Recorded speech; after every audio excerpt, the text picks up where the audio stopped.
Good morning, everybody. If I could ask all the panelists to please come up on stage already, I would be grateful. So if you see your name, that means you're a panelist, and so you should be up here. Hopefully by this time you know you're supposed to be a panelist.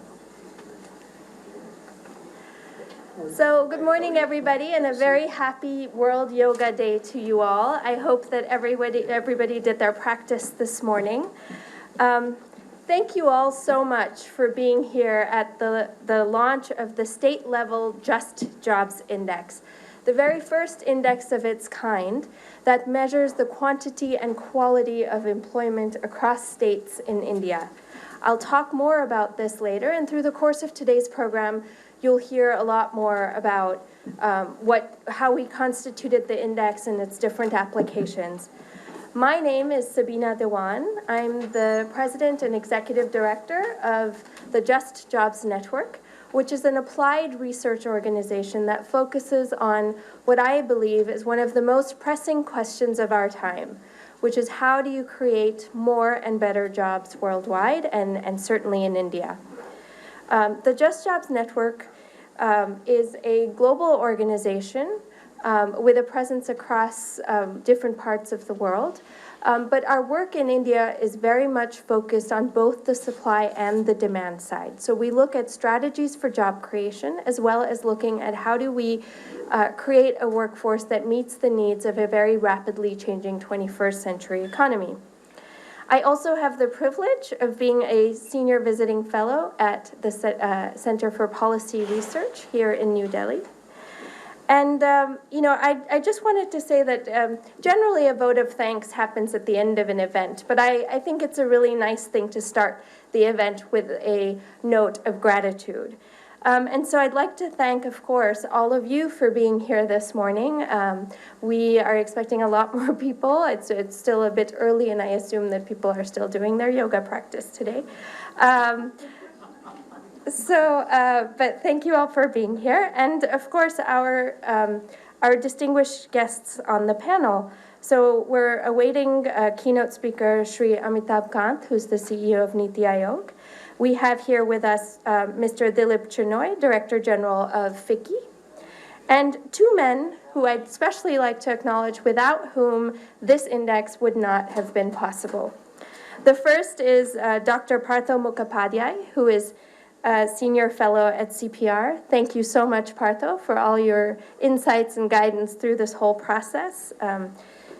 And, of course, Mr. Anurag Behar, who has several professional credentials to his name. He is the Vice Chancellor of the Azim Premji University.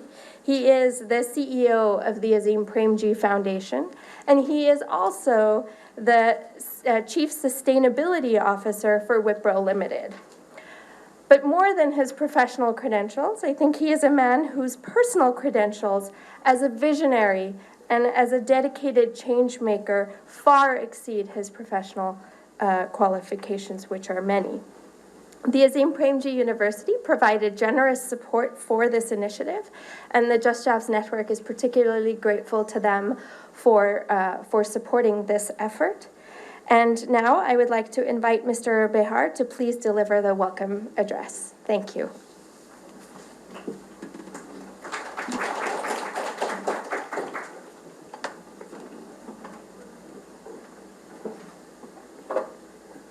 Good morning. It's a pleasure to be here, and thank you so much for coming over.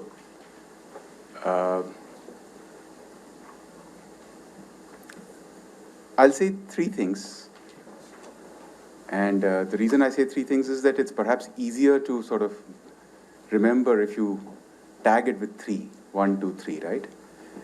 And before I say that, let me just share with you very briefly, what does the Azim Premji Foundation do? We do 3 things. One is we have extensive work on the ground in 7 states where we work with public schools, with government schools, to try and help improve equity and quality in the public schools. So for this, we have a large team on the ground, about 1,500 odd people. So we are intent on trying to help the public education system improve in this country. That's one. Two, we run the Azim Premji University, that's in Bangalore. And the university is, I won't say unique, but unusual in one particular way, which is that it has a very clear social purpose.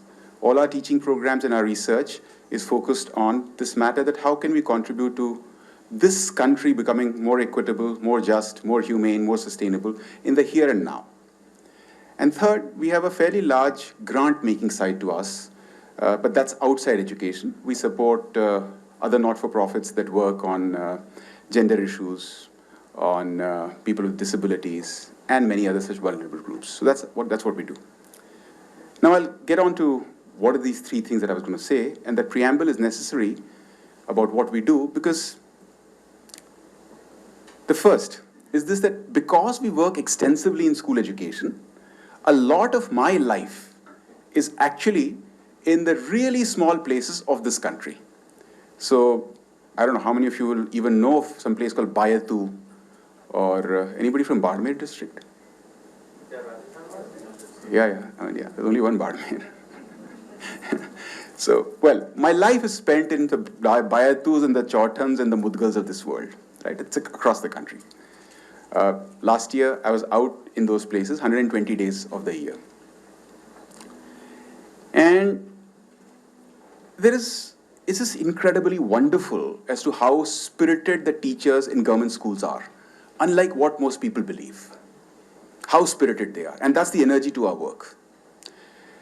But what I see in this country is just an extraordinary amount of diversity on the ground. And all of us know that. All of us know this country is defined by diversity. But that is the diversity I experience every day. And the diversity is what kind of schools are there, what are the buildings, what qualifications do teachers have, how much of, what kind of gender equity exists. It's, to our conversation earlier, widely varying across the country, widely varying. And it's not something that we are unawares, but it's not necessarily the uppermost thing in our minds, that is the kind of diversity that exists. And if it can exist in the public schooling system, one has to just imagine what it is like on all other matters. So I live through that every day. And like I said, because of the incredible spirit of the public school teachers, it energizes us to work in this very particularly difficult sort of circumstance where people are moving kids from public schools into private schools, I think for no reason. So that's part one of what I wanted to say. Part two is that, we were deeply focused on the matter of education, totally focused on the matter of education. Sometime in October 2016, Sabina showed up, and we don't know each other. She showed up, and I'll just say it the way I feel it, which is that, perhaps most of you would have read it, that we are incredibly privileged to have a very large endowment. Our endowment is currently 150,000 crores. That's Mr. Premji's gift to us, right? So when Sabina showed up, I thought she showed up to ask for money, right? For just jobs, not for me. Not for herself. So, and I'm very used to that. With this kind of money that we have, I'm very used to that. Yeah. And I have therefore very standard responses. After a bit, after about 5 minutes of the conversation, she basically said, "You don't know what you're doing. You have absolutely no idea." Okay? So all this thing that you're doing is going to lead to nothing. You have no clue. So I actually woke up. It's a very rare occurrence that somebody shows up who's seemingly in the need of money and says that, you have no clue what you're doing. So that woke me up. And our basic point was that, look, how is it that if you're bothered about justice, equity, and humaneness in this country, why is it that you're not bothered about jobs and livelihoods, right? And in fact, before she came, the name of the organization, Just Jobs, I couldn't get it. I thought they just focused on just jobs, right? That's how sharply they are focused. Name says it all. Just jobs, what I'm going to do with this woman, right? Well, she came, and then I realized just means justice, right? That doesn't mean just jobs. Just jobs, right? Just jobs, right? Yeah, exactly. So, it was like one of the most important conversations for me over the past few years. It completely switched my mind that we need to do something about this particular matter, right?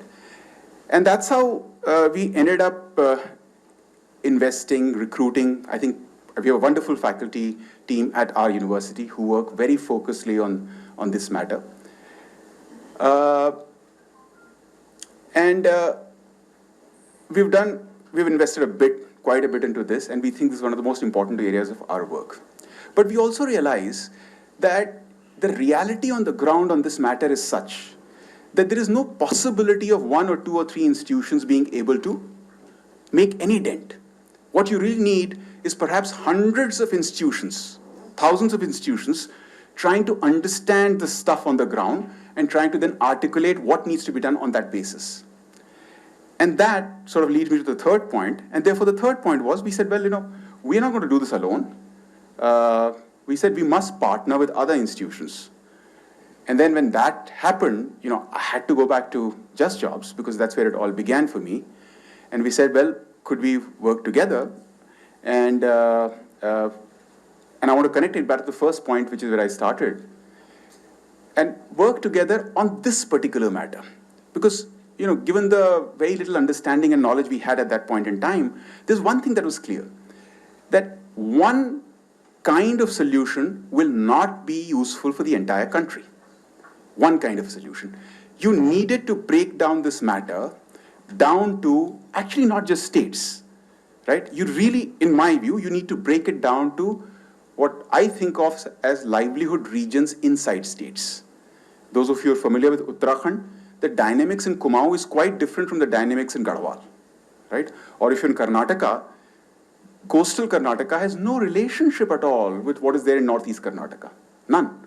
So what struck us together is that this is so critical that you need to break it down to levels where actual action can happen, right? So that was the basic idea with which we thought this was an absolutely critical and important research project. And of course, thereafter, other than that little bit of involvement at the very beginning, thereafter, Sabina and the Just Jobs team has done an absolutely fantastic job. And what I have read, I think is it's a fabulous first step towards this breakdown that I'm talking about. Because I do believe that unless we get down to the ground, real ground, and if we just keep thinking about national level action or even state level action, we're not going to move very much forward. Because the diversity that we have in the country, which is where I began, is that incredible diversity we have. Right? So I'm very, very happy, privileged that we were able to participate and support this research project. I want to thank all of you for coming here, and I want to thank Just Jobs for doing this project for us. Thank you so much.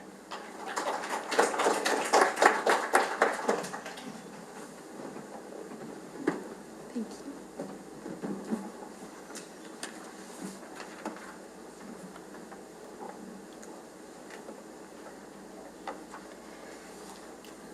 Thank you so much, Anurag, for your very kind remarks and for completely exposing my, should I say, veracity when it comes to the jobs issue. Yes, this is an issue I'm deeply passionate about, but it's an issue I'm deeply passionate about because I think it is the fundamental imperative for our economy and for people to be able to support their families. And I think the fact that we now have a full room really speaks to the fact that work is at the center of all of our lives. And it is good quality jobs, jobs that are productive, jobs that are just, and jobs that offer good wages that are the impetus for sustainable economic growth. So with this, I want to take a little bit of time to tell you about our index. I'm not going to go into the methodological details, but I'm just going to sort of tell you how the idea evolved and what are the main findings from the index. And by that time, hopefully our keynote speaker will be here, and we can actually formally launch the report online as well, and go from there. So, we've all seen the very conflicting stories about jobs. It's all over the news. We know that there's a lot of controversy around which are the appropriate data sources to look at, which are the appropriate indicators to look at, and different people diagnose the jobs problem differently, right? Some people say we need more economic growth, and other people say it's really labor-intensive manufacturing. Others say, no, we need to focus just on services because we've had service-led growth. So there's a lot of controversy around the whole jobs issue. And what is missing in this entire discourse is really a tool that uses sources that we can all agree to sort of at least rely on, that we think government sources are credible sources. If the government is conducting surveys, we're assuming that they're conducted as they should be. And we can take government sources and run with that data and put together a systematic tool to monitor how the jobs landscape is changing. And in this vein, I think it's really important to pick up on something that Anuragji mentioned as well, which is the idea of diversity in our economy. It's true that national level data, right, everyone's fixated on the 6.1% rise in unemployment. But that figure alone doesn't nearly capture the heterogeneity of our labor market. We've got people that are working, but are underemployed. They're not working in productive jobs, and they can barely make enough wages to be able to support themselves and their families. So top-line data and incomplete metrics like the unemployment-employment dichotomy does not do justice to what is the real employment scenario in our country. And so this effort was really to devise a tool that would use government sources of data and pull together a mechanism by which we could see how different states are performing differently on a selection of indicators. The objectives are, one, to allow central and state governments to assess their position relative to other states. So you can see which states are performing well and which ones are not doing so well. But also, over time, now we have the periodic labor force survey, and hopefully that's an ongoing exercise. And over time, we can build time series data that will also allow us to just have a state that measures its own progress relative to itself. So how it's done over time on the index, how its ranking has changed over time on the index, and how its scores have changed over time. So that is one of the goals. But perhaps more importantly, what we'd like to do is to inspire action. So it's one thing to just have a ranking, and it's one thing to create a tool, but that tool needs to be used. And that is part of the idea behind this exercise, is to get states and to get the government to really look at what are the underlying indicators that are driving their score on the index. Right? Is it female labor force participation rates that are very low on the indicator that's driving their low score? Is it gender inequality? Is it income inequality? What is it that is leading their state to have a lower score on the index relative to others? And this hopefully inspires action for them to figure out strategies on how to improve those circumstances and improve their overall score. So we do this already, but we do it for things like competitiveness and the ease of doing business, right? We've all seen the constant references to the ease of doing business and how India's risen 65 ranks in the ease of doing business index. All of this is very important, but what is missing from this narrative really is a focus on the issue that we hear most people talking about and people saying that matters most to them, which is the issue of jobs. So my colleague and co-author, Divya Prakash, so my co-author, who really has done a lion's share of the work on this index, he will share the details of the methodology in a little while. But what I wanted to do is really highlight 3 key points. The first is that we find that states that have the highest rates of growth are not necessarily the ones that are performing the best on jobs. And I think this is really a key finding, because so many of us have heard over and over again that if you generate economic growth, the jobs will come. And we now know that that is not the case. Neither is the narrative of jobless growth entirely true. The economy is generating some jobs, but not nearly enough jobs for the entrance into the labor market.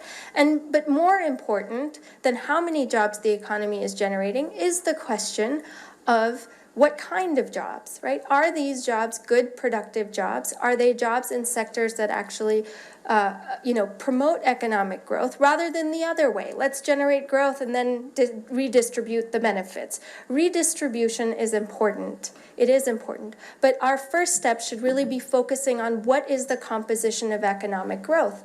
Are we looking at investing in the sectors that have the biggest bang for the buck when it comes to jobs? Labor-intensive sectors. Are we improving productivity in agriculture? Are we making long-term, enduring investments in human capital? So, Anuragji just told a story about how I went in and said, "You've got it all wrong."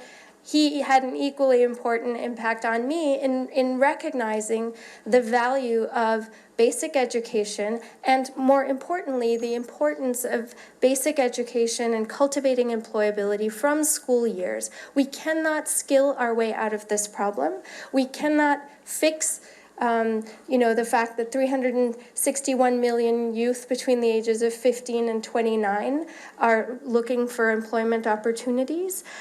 We cannot skill our way out of this problem. A 3-month, 6-month, 1-year training program cannot compensate for years of poor quality education. And so, yes, Anuragji, thank you for highlighting that to me as well. And it is something that has really become my mantra, because as important as skills training is, it's not enough. So the idea of looking at what the composition of growth is, and in that vein, we need to make the investments in human capital, and we also need to look at how we can have more rational and a simplified labor regulation code. We need to look at how we can protect our workers, which includes things like exploring the idea of a minimum wage, a national minimum wage, or a regional minimum wage, and also looking at providing universal health care and moving towards the universality of benefits so that we can really enable our workers to be more productive in their jobs. And I'm happy to elaborate on that. There will be a question-answer session a bit later. So one is that our index very much corroborates this idea that economic growth is not enough, and that the states that perform well in economic growth don't necessarily perform well on the jobs index. That's number one. Number two, states that perform well on gender equity also perform well on the overall index, right? Now, one methodological note is that we have 5 dimensions in this index. They are employment, formality, benefits, income equality, and gender equality. Those are our 5 dimensions. And we have weighted all 5 dimensions equally, because one of the criticisms of indices is that it can be a subjective decision to say, okay, I think this dimension is more important than this dimension, and that can change the rankings on the index. We have weighted all 5 of these equally. And that sort of absolves us from having the sort of subjective decision-making in the process. But what we do find is, despite the fact that all dimensions are weighted equally, and each dimension has 3 indicators each, we find that gender equality really drives the overall score on the index, which is fundamental, which is a fundamental finding that we have to take a pause and note that with a declining female labor force participation rate, with the struggles that women still have in terms of normative and social structures from entering the labor market, these factors are not just affecting women, but they're actually affecting the labor market as a whole, and that is actually affecting our prospects for prosperity.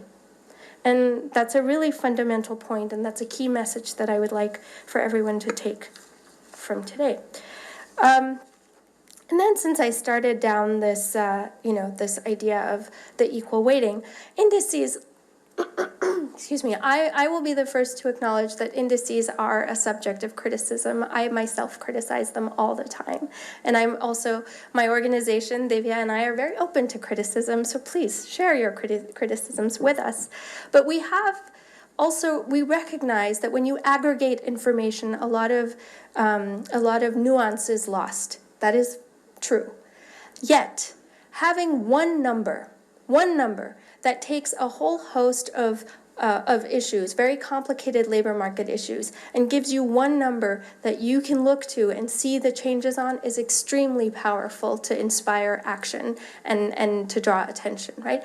We all use GDP numbers, right? We all look to the GDP figure. That's one number, but we don't, we go with that.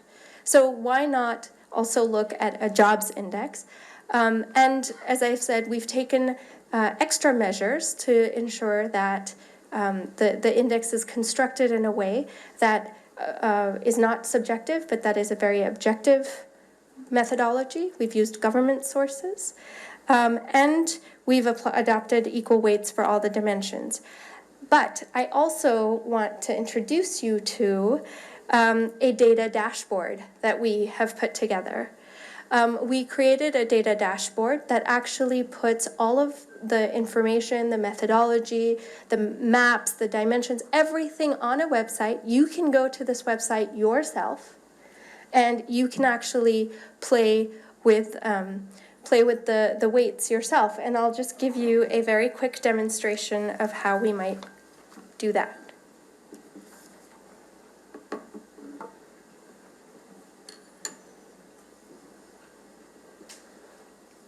So if you look at the lights, can we turn the lights down just slightly, please? Is this working? Hello? Hello? No. Oh, that's a television thing. Thank you. Sorry. Sorry about that. Okay. So if we go to the home page, please. You can see that when you go to www.justjobs.network/index, again, that's www.justjobs.network/index, you will see, thank you so much, thank you. So you will see that you will land on this homepage, which basically explains that this is a data-driven approach to measure the quantity and quality of jobs across the country. And if you go down slightly, if you scroll down slightly, you'll see that we have an option of viewing the methodology as well. And if you go to the page where we can actually change the weights, I can give a quick demonstration of that. So you can explore the index, or you can obviously download the full report from our website. But if you go to explore the index and scroll down, and you look at, wait, before you do that, just scroll down. Thank you. Just at the map, just the map. Yeah. Stay there.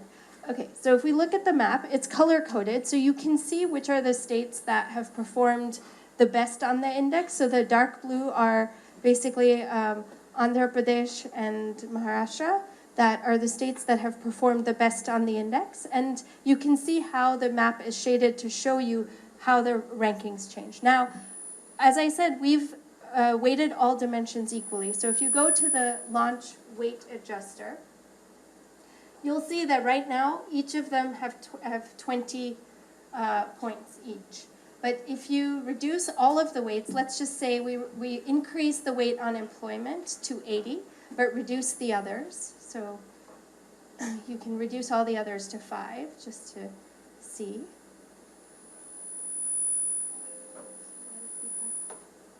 Yeah, so if we increase the weight of the employment dimension to 80, and also you have to reduce the formality. There we go. Yeah. There we go. Now you can increase that to 80. Yeah. Now if we do this and you update the chart, you see how the colors have changed.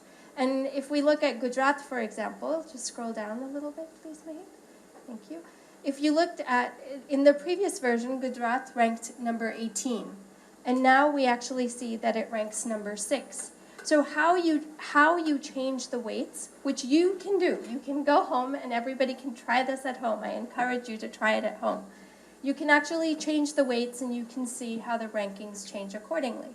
And this is an effort on our part to make sure that data is available to everybody, that our methodology is completely transparent, and that you can yourself use this as a tool.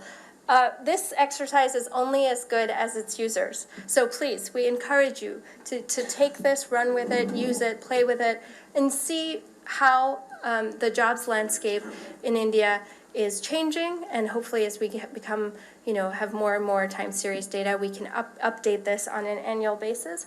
And again, to Anuragji's point, we hope that as time goes by and more data becomes available, we can actually do this in a deeper way, looking at maybe districts, or even doing a rural-urban divide, or looking at cities. So the options are numerous, and this is just a starting point. So thank you so much for your attention and your patience with me as I took you over some of the main messages from the index. I would now like to call on Mr. Dilip Chinoy, who is the Secretary General of FICCI, and is also was formerly the Managing Director and CEO of the National Skill Development Council. So Dilip offers a very important perspective on both the supply side and the demand side of this equation. And we're very grateful to you for taking your valuable time to be here with us today. We'd love to have your key reactions and input on the index. Thank you. Can I speak from here? Yeah, sure, whatever's comfortable.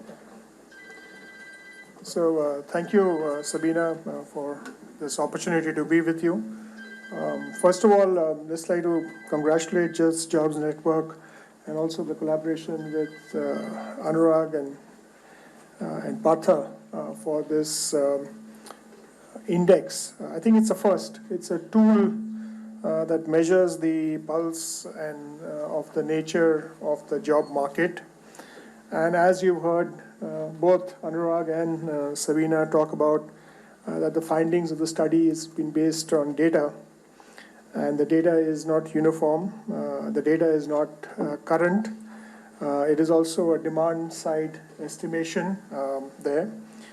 And it may not capture, the way it is structured, it may not capture the large number of the units that employ 1 to 10 or 12 people that are beyond the mandatory benefits number.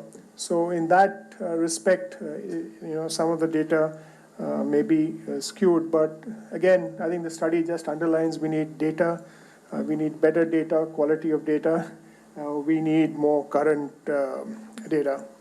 The second point again, which again Sabina mentioned, has come out twice in the report, is that economic growth, put another way, GDP numbers, or gross state value added numbers do not necessarily mean you're creating enough jobs, or actually vice versa. Creation of large number of jobs may not lead to significant GDP growth in comparison. And also it captures the long trend data of the employment elasticity, which has been declining consistently from 1972 and 2011 as quoted in the report, but evidence is also available currently. I think the data also may be indicating something very interesting, and this is particularly in Goa and Kerala, and that the degree and cost of formality have an impact on the quantity of jobs. Industry is many a time criticized for asking for labor reforms, right? And it was very interesting to hear you actually say that the lack of labor reforms may actually be preventing growth of jobs. And consequently, it may be indicating that the rigidity of formality may lead or dissuade firms from investing in their states. And possibility could be that if changes are made to reduce the rigidity and degree and the cost of compliance with formality, maybe it might increase investments.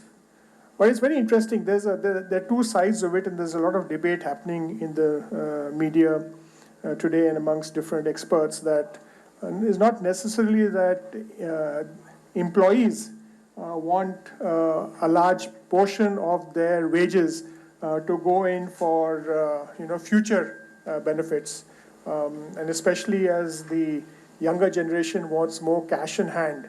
So you have to see how the debate pans on in putting away large chunks of money into future benefits, which are maybe not perceived as a benefit to the younger generation. Now, the third point, and it's very interesting that we're all talking of three points, but and each of your indices has three sub-indices, right?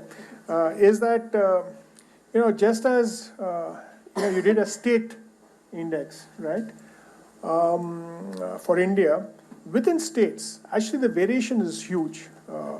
Maybe 5 districts in Karnataka account for more than 70% of job creation, right? So it's not necessarily that what gives you a state score, and I would strongly urge that we go and look at it district wise, and it's a very interesting.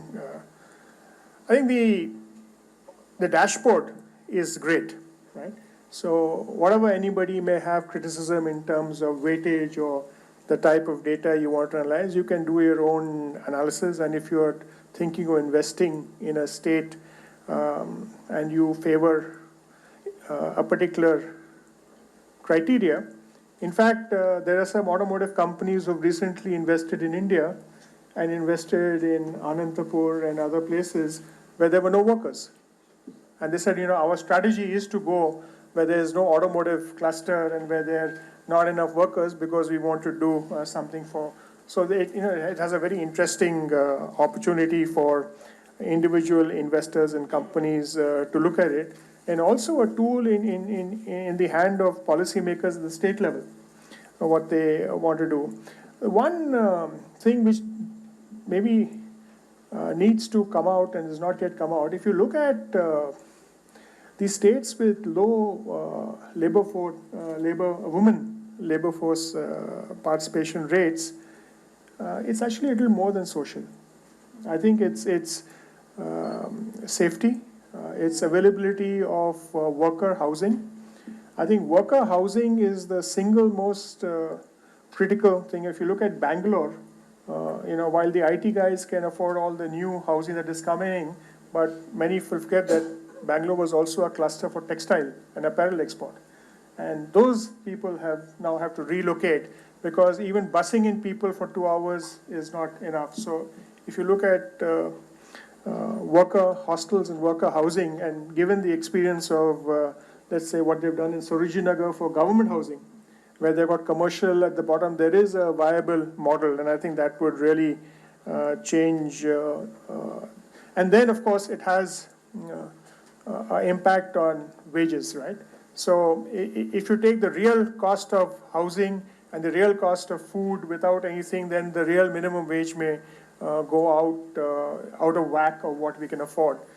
And I think from an industry point of view, this is a great first step. I think there's a lot that you can even glean from this. And of course, you'll have the various states actually commenting on the rankings. But again, if you look at the top 4 states that account for the majority of medium and small industries, okay, 2 of which are West Bengal and UP, they come down lower in the ranking. So I think this whole, you'll have to see that how do you adjust that, because they are the larger employers. Given that the small and medium people actually employ a large number of people, right? So sometimes interpreting these rankings in a particular way may lead to big is better, not necessarily. More formal is better. which may not rightly be what it is. But again, I think, I was in a very similar situation when we were doing skill gap analysis of different states in 2011, and nobody had done one, right? Okay. So with hindsight, you can say a lot of things, but I think the brave are those who put, your first step forward and actually get an index out, and then you go along and developing it. And given the controversy that we have with the GDP numbers and the base effect, as you go on developing this index, just make sure that you have a reference base so which you can, measure progress there. And I think the idea of the next index should be to measure progress in state wherever you were 1 year ago and where you today, rather than where your ranking is, right? And how do you actually address the different initiatives there. Again, thank you for having me here, and congratulations on this great effort. And really, Anurag, thank you for supporting Just Job Network, because I think this is something which was really needed.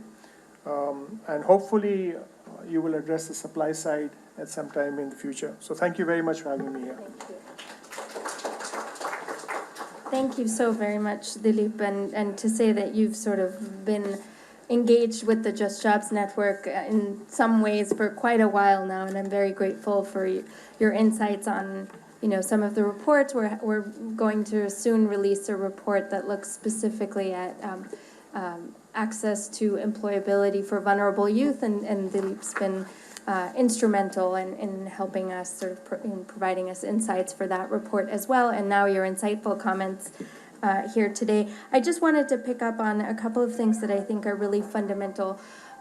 One is this issue that that you mentioned about small and medium enterprises, and I think that the one of the explanations might be why some of the states that are really have a higher are composed more of small and medium enterprises, why they fare low on the index is also because some of these enterprises may not have the quality dimension as much as it shows in sort of as we've measured it. So indicators are of course imperfect. We are very much hostage to what data we can get, and sometimes data on small and medium enterprises, and I'd love to look beyond pensions and provident fund registrations to actually be able to assess, right? And so, but some of those types of things might be influencing the results. The second thing I wanted to mention is, I think on the labor regulations, I did bring up the idea of thoughtful labor regulations, but one of the things that I want to emphasize is that the debate is not about more or less labor regulations, it's about thoughtful labor regulations. Regulations that are rational, that are streamlined. The progress that we've made in terms of 4 codes, I think is a promising step. We need to go further, but it's not about more or less, but about good labor regulation that does both foster business, but also protect workers, particularly in an economy that is constantly shifting. And from that also flows this notion of what I wholeheartedly agree with you on is that formality to informality is not easily captured by one indicator or 3 indicators for that matter. It's a very large and complicated spectrum, particularly in a country like India, where you even have workers that are in informal employment in registered enterprises, right? So we've tried to do justice to this in some of the narrative in the report. As always, we could go deeper and deeper, and in fact, we do intend to go deeper and deeper into the exercise. This is a first step, and we hope that we will continue to get support from all the people in the room in order to be able to go deeper and deeper, looking at districts, looking at small and medium enterprises, looking at different sizes of businesses. Thank you, gentlemen in the blue shirt, because you got my joke. Nobody else kind of smiled, but you got it. Thank you.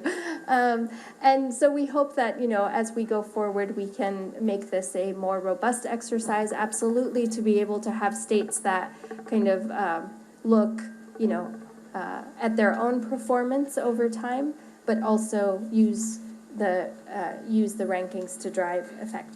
So for instance, Amitabh is a bit away, so let me just, one of the fascinating things I found is this Goa and Kerala syndrome. And in fact, both the states have something very unique. They both are very strong tourist destinations. And they both are seasonal tourist destinations. So, perhaps that is why it leads to, some other things there, but maybe those jobs are not counted. And therefore, you have, you have a different kind of situation there. Of course, Amitabh knows more about Kerala than any of us in the panel, but that's a different issue there. The other interesting thing was, Delhi. Why is Delhi's labor or female labor force participation rate so low? It's amongst the bottom 4 in the country, and I think it's actually lower. It's a very interesting question to ask. Male migrants are not So that means if you're talking about migration workforce, right, then those states that have a high migratory workforce, right, will be skewed on that index. So that's another challenge that we need to see, and it's going to happen in all urban centers. And if you're going to say that the urban centers are going to be the future growth, employment growth centers in the country, if what everybody is saying, then you might actually have this in a bit more thing. And I think it's, again, lack of good worker housing for women and good worker housing for anybody. And that's what is actually creating this challenge. I think those are very important factors, and thankfully we also have with us Partho Mukhopadhyay, who's really an expert in urbanization issues, who can maybe elaborate a little bit on this when he speaks. But Partho, before we save the best for last, I thought we would actually formally inaugurate the report. And unfortunately, Mr. Kant is doing yoga. Fortunately, he's doing yoga. Unfortunately, he is unable to join us because he is caught up in doing yoga. And so may I ask our two chief guests to please unwrap. So we have one report that both of you can unwrap. One can do the ribbon, the other one can do the wrapper. But we would be very honored if you would please unwrap the report. Okay, both of you together. Teamwork.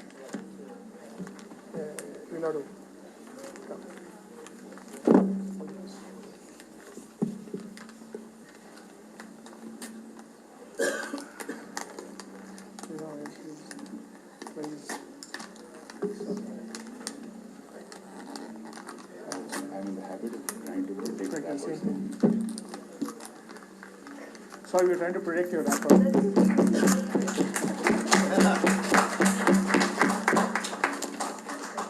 Right. Thank you very much. All hold up the report. We could all hold up our-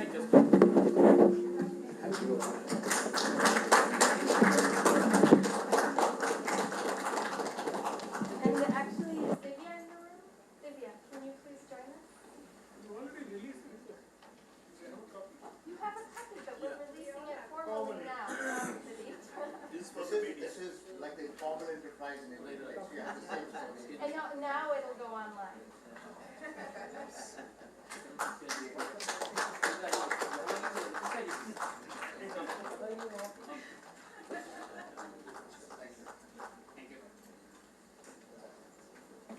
Thank you very much. So, Partho, may I please request you to offer your remarks? Thank you. Much better actually. We can be. Please elaborate on the urbanization. No, I'm not. First, thank you first so much for coming for this particular stop. But we really, we're absolutely delighted to have Anurag and Dilip with us, representing essentially the core business aspect of what jobs is all about. And the education aspect, which is what the future is essentially going to hold for us. So in that sense, I think it's eminently appropriate, and I'm sorry that Amitabh was not here to join us today at this point in time. We hope he might be able to join us later, but even if he doesn't, I'm sure he'll engage with the report once he sees what's going on in the story. The core thrust of this report is essentially to start a conversation, and a conversation that is focused and structured instead of essentially people going at each other as to whether that structure is in place. And that's part of what also the jobs initiative, which CPR is partnering with the Just Jobs Network, is all about.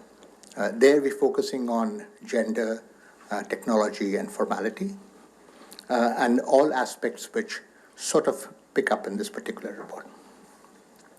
The other aspect that I would like to really highlight again, and as Dilip mentioned, was the fact that you'll have a website which is essentially allows you to work with the report if you want any further adjustments to the site, which will allow you to explore the index further in terms of the template. That would be even more welcome. We'd be happy to adjust it as we go along. Because again, as we said, this is not about this state is up and this state is down. It is about essentially constructing a conversation which will allow different parameters of what is important to reflect in the story. Right? So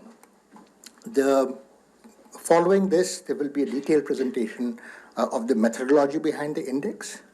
So you'll be able to understand how exactly each of these components are put together. We have been talking about the three components of each indicators that comprise each dimension. You'll see them in your index, but Divya will lead us through some of that structure, and then we'll have a full ability to engage with him to understand how exactly this report was constructed and question him about how the changes that can be made improve.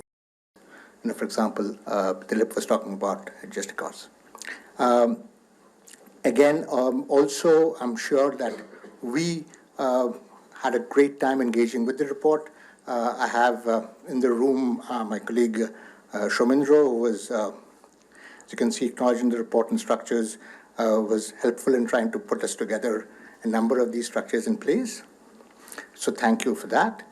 And there's this wonderful team that I sort of, every time I engage with Just Jobs Network, I find this absolutely energetic, delightful, wonderful team who work there and who seem to crunch out things in absolutely zero time that I find absolutely amazing.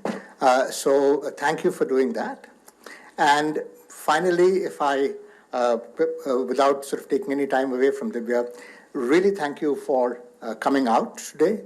And I hope you will be able to engage with the report, structure it forward, and then look forward to how we can take this conversation going forward. We'll try and see how we can do this. So thank you, Dilip. Thank you, Anurag. And Sabina, thank you for putting all this together. So now I would just, I would like the Just Jobs team to please stand up so we can thank you all for really your enormous contributions. You know, Gaurav, Catherine, Divya, of course, Lena, Mahib, Ramita, Bhavya, Ira, who's outside. We're a small team. Anna, who actually is another connection to the Azim Premji University because he's interning with us and is actually a student there and interning with Just Jobs. So thank you all very much, because without you, none of this would have been possible, and without you, the Just Jobs Network would not exist or be able to accomplish. So thank you for your contributions towards bettering the labor market in the country. So my hard-hitting team. So with that, I will now turn it over to my colleague Divya, who will go into the details. We can ask the panelists to step down, and Divya will go into the methodological details. And then I saw some of you had questions, or you had your hand up, so we'll have a chance for question and answers right after that. So thank you.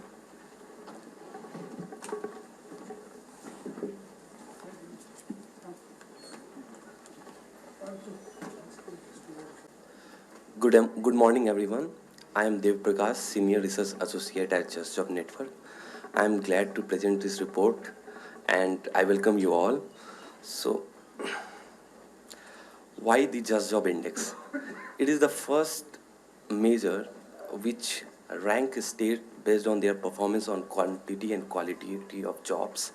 So, for the past few decades, India has saw a period of high growth rate, but this period does not get translated into the job creation. The employment elasticity is falling. Uh, there is a limitation of using matrices like GDP or indices, which measures the competitiveness or economic opportunities. But at the moment, politicians, policymakers, and the private sectors, they uses these measures around to form any narrative. So now I will one by one explain how we did the entire report. So this state Just Job Index covers 20 Indian states and one union territory, Delhi. So we have excluded northeastern states and remaining union territories. The issue of, since Telangana got formed in 2014, so issue of Andhra Pradesh and Telangana has been taken care of. So I have, you can refer the report in detail, but I'm happy to take this question in question answer session. And the time period of this study ranged from 2010 to 2018, and we have used the entire government data sources to produce this index. So we have used National Sample Survey Organization data, Labor Bureau data, Annual Survey of Industry data, Reserve Bank of India data, Periodic Labor Force Survey data. This index focused on the quantity and quality of jobs from the demand side assessment. So we have dropped the supply side indicators pertaining to skills or education. The index consists of 5 dimensions, and each dimension has 3 indicators. So by doing this, we are assigning equal weight to each indicators and equal weight to each dimensions. For each indicators, the index uses a mean for the available data. So for example, if we have data available for 5 period, then the data got divided by 5, simple average of it. And if data is available for 2 time period, then divided by 2. So that's the way it has been done. The construction of index follows a structure. So first step is the identification of the indicators, then how to normalize the raw indicators so that we can compare it across each indicators, because some of the indicators might have a unit value in currencies or in percentage or in ratio. Then it's important to normalize data to compare it and come up with a composite index score. And the third step is the aggregation of that composite score and creating the index. And every index or whatever econometrics tools anyone uses, it's important to go through the robustness checks method. So we have done that also using sensitivity analysis, and then the final index comes out after those. So the 5 dimensions are employment dimension, formality dimension, benefits, income equality, gender equality, and each has 3 indicators, that is labor force participation rate, unemployment rate, youth unemployment rate, share of own account and contributing family workers in total employment, share of workers with written job contract excluding self-employed, share of regular workers in total employment, share of workers with union association excluding the self-employed, state expenditure or pension as a percentage of state gross domestic product, share of workers with PF or pension excluding the self-employed, ratio of minimum wages to average wages, Gini coefficient of consumption equality, ratio of informal wages to formal wages, ratio of female to male employment rate, ratio of female to male labor force participation rate, ratio of female to male real average wages. Normalization of data is required prior to any data aggregation so that all input get into a comparable range. So there are 4 different ways of doing normalization of data. The first method is the ranking method. The second is standardization Z-score method. The third is min-max rescale method. And the fourth one is reference to a point. So based on the characteristics of our indicators and the methodology, we have used min-max rescale method and standardized Z-score method. So in a standardized Z-score method, it converts the raw data of the indicator into a scale by taking mean as 0 and standard deviation 1. And min-max rescale does the linear transformation of raw data into an identical range from 0 to 1.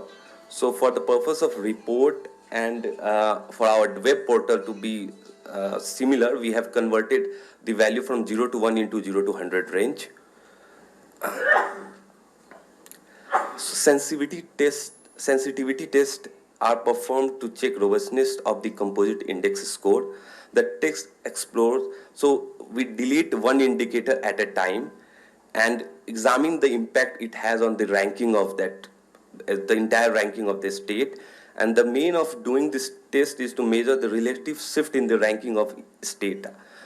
Since we are doing both methods, Z-score and minimum maximum rescale method, so it's better to find out which sensitivity test favors which method more, which is showing more outlier effect. And so sensitivity test was also conducted to explore how state rank change when we are using it for two different methods, whether for Z-score or for rescale method. So based on the result of the sensitivity analysis, all the index calculation and presented in the report are based on the min-max rescale. But on the web portal, we have posted the data for the Z-score also and rescale also, so you can see the ranking and the score of each dimension and indicators on the web portal for Z-score and rescale, both. So Andhra Pradesh, Maharashtra and Chhattisgarh have performed well compared to others. These are the top 3 states, and Odisha, Bihar, Uttar Pradesh have performed lower. They are the bottom-most states, and the developed states like Kerala and Gujarat haven't fared well compared to their demographics. The key takeaway is the best performing states on the growth rate are not necessarily the best performing state on the indices. The score of gender inequality dimension is directly correlated with the overall state level job index, highlighting the significance of equal participation of women in the economy. So indices are often criticized. The main reason is that weight in an index can reflect subjective priorities and can be changed to alter the ranking. So in our web portal, we have shown it to you. We have given the option where you can change the weight of each dimension depending on your priority of how you see the weighting should be. And so that's the key takeaway. On the methodological part, I wanted to explain few things in more detail, especially on rescale and the Z-score calculation. So within Z-score and min-max rescale also, we have used 3 different ways to calculate the composite index for each indicator. So one is high, one is low, and one is equal. So when the preferred value of any indicator is high, then we have used the high one. When, for example, the preferred value for labor force participation rate is high. So where the preferred value is low, we have used the low one. So for example, lower the unemployment rate, the better the performance of the state is. So it automatically takes care of where the high performing the state with higher labor force participation get higher value, and the states with lower unemployment rate gets higher value also. And also there are some indicators where the preferred value is any specific value. For example, the ratio of female to male labor force participation. So for this indicator, the preferred value is 1. Everyone wants the equal participation of male and female. So the value near to 1 will get higher as compared to the one which are farther from the value 1. So that's the things on the methodological part. Website, yeah, I will do that. We'll just give you a short demonstration of the website, and then we'll take any questions and answers.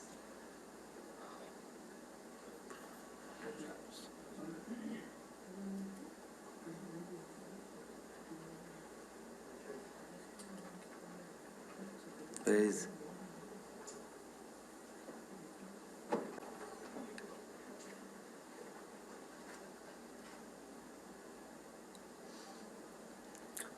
So on the home page, you get first two options to explore the index and download the report. And when you go down, scroll down, there are options to view methodology, and you can view the entire methodology here, how we have done the entire calculation, where it talks about how final index has been created using 5 different dimensions, how the scoring has been given, and then you can click on each dimension, and it take you much deeper, where it explain each and every indicators, how each and every indicators have been defined and which indicators we are using for. And in methodological part, if you click on the tab and if you click on the normalization tab, you get the detailed methodology here, where you will get how standardization Z-score has been done, where the thing which I was talking about, the preferred value high, so we have used this high one for the high preferred value indicator, low one for the low preferred value indicators, and equal one for the equal the indicator for which we have any specific preference value. So for that we have used equal. Similarly, you can see min max rescale, how the calculation has been done, and also the examples which says which indicators should have low preferred value or should have high preferred value. So it also tells you about that, how we have done, which indicators we have treated as the high preferred one and which we have treated as the low preferred one. So it also talks about that. And you can view the key insights at all India level, and you can go deep inside at the state level also. So it has a state level key insights also. So, and coming to the exploring the index part, if you click, so you get on the right hand tab the both type of normalization method, Z-score and rescale. So currently it's showing the result for the Z-score method, where according to Z-score, Andhra Pradesh, Maharashtra and Karnataka are the top ranked state, but on the basis of rescale, Andhra Pradesh, Maharashtra and Chhattisgarh was the top 3 ranked states. And if you see the bottom is same for the both the method, whether it's Z-score or rescale, Odisha, Bihar, Uttar Pradesh get the lowest rank. And the performance of Kerala and Gujarat is also low in Z-score method also. Then you can click on the rescale method, and then it tells you about the score of the rescale. And you have on the left hand side a drop off where you can select a dimension, then it will show the score at the dimension level and ranking accordingly. So you can even view ranking at the dimension level, the scores of each state at dimension level, even at the indicators level, it dropped down to indicators level. So you can view at the indicator level also, and you can see the ranking at indicator level. Then there is a chart view where you actually see how a state is compared to all India on each and every dimension. So you have on the left side where you option to select the state, where you can select any state and see how it fares compared to the all India level. And on the right hand side, it tells you how to read this graph, how to interpret this data. And at the bottom, it has insight at the indicator level. So how the state has performed on that indicator compared to overall India. So you get the ranking on each indicator at all India level, so dimension level here. So, and you have the third option to view it in a graph form, where you can exactly can select an indicator and see all state performance at the same time. How they are faring on the chart, it will give you an idea. So Andhra Pradesh is faring good on labor force participation, and Haryana, Jammu Kashmir, Rajasthan have performed poorly as compared to other. So you can select any indicators for which you want to visualize the data.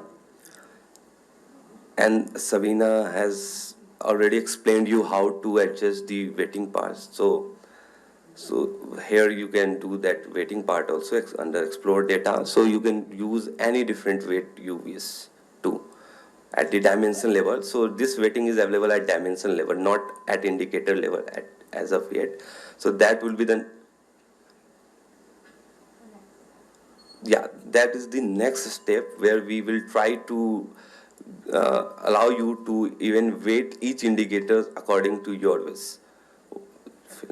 So, yeah, thank you. I'm open to any question and answer on methodological part or any part in question answer session. Thank you.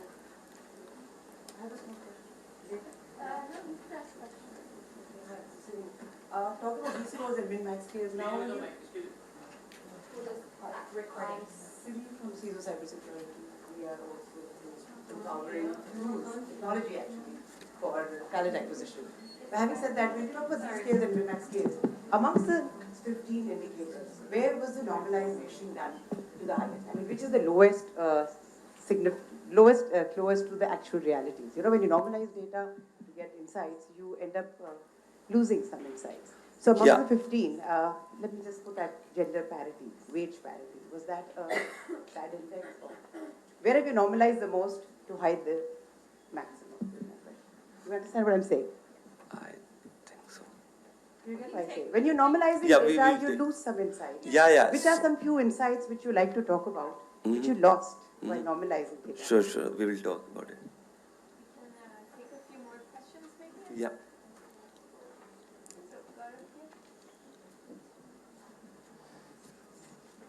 I'm Professor Ramanujan from Indira Gandhi National Open University. Yeah. What are the sources of data? The data which are already available with the government departments. Yeah. Does it go down to the panchayat level to look at the full scenario, the three-tier panchayat system? No. Then, do you have the classification when you talk about jobs? Government jobs, private jobs, and self-employment. These are two small questions.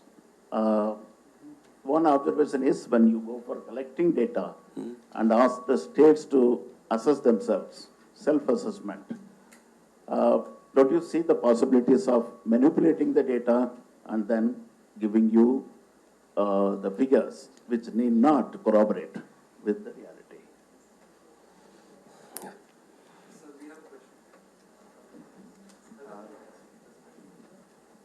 Thanks, Vidya, for giving information about the index. I have just one clarificatory question. In this report, you have mentioned that there are round 2009, 10, 11, 12, 13, 14, 15, 16, and 17, 18. So I have a question. I know because I am very familiar with this data. So 2009, 10, and 11, 12 are thick round data, whereas 2012, 13, and 13, 14 are annual rounds. I think it is published by Labour Bureau of India, right? And then 2017 NT data, which has recently been published. So, is this right to aggregate all these data? Means I have a little bit doubt because thick round data can be comparable, but the Labour Bureau data, which has a very small sample, so I think I need some explanation. We have. Maybe we can answer those and then take the next round. We have plenty of time, so maybe we can answer these questions and then take the next round. Or, sir, please, go ahead. We'll take your question. You had mentioned that people are not fully employed. They are, less work to do. Therefore, the question is, in order to increase their income and otherwise, you have to find a way of utilizing that time in some other way. For instance, sometimes the land itself, in the case of marginal farmers, is small. So you have to find some other way in which they can utilize that extra time somewhere in nearby. Similarly, sometimes the water supply itself is too much and it is being wasted and there are too many farmers using at the same time, which may create difficulty. So the question is, how do you go about in finding and increasing the utilization of time and income for those workers? Thank you. So we'll maybe answer this round and then we'll take another round. We have lots of time.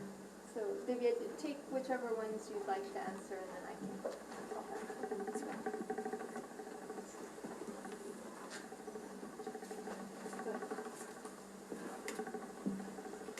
So I will like to first answer your question on the aggregation of different data sets into one. Yeah, you are right. I mean, there are issues where labor bureaus have a small sample size as compared to the NSS, and its annual survey, and NSS is different. But it has, so the idea of dropping northeastern state is because of the sample size only. So we dropped northeastern states because they have completely very low sample sizes as compared to other states across all surveys. So that's the one of the thing we have taken care of. So I mean, even you see the case of Telangana and Andhra Pradesh. So since after 2014 also, we have included Telangana into Andhra Pradesh only for those indicators where we have the data in absolute term, not in the relative terms, where it could lead to some misleading insights. So after 2014 for Telangana, also for Andhra Pradesh, we have dropped the observations where there is chances of this kind of error. So at max, what we could have done, we tried to do, and obviously there is always an issue of merging different surveys based on different methodology into one. So that's the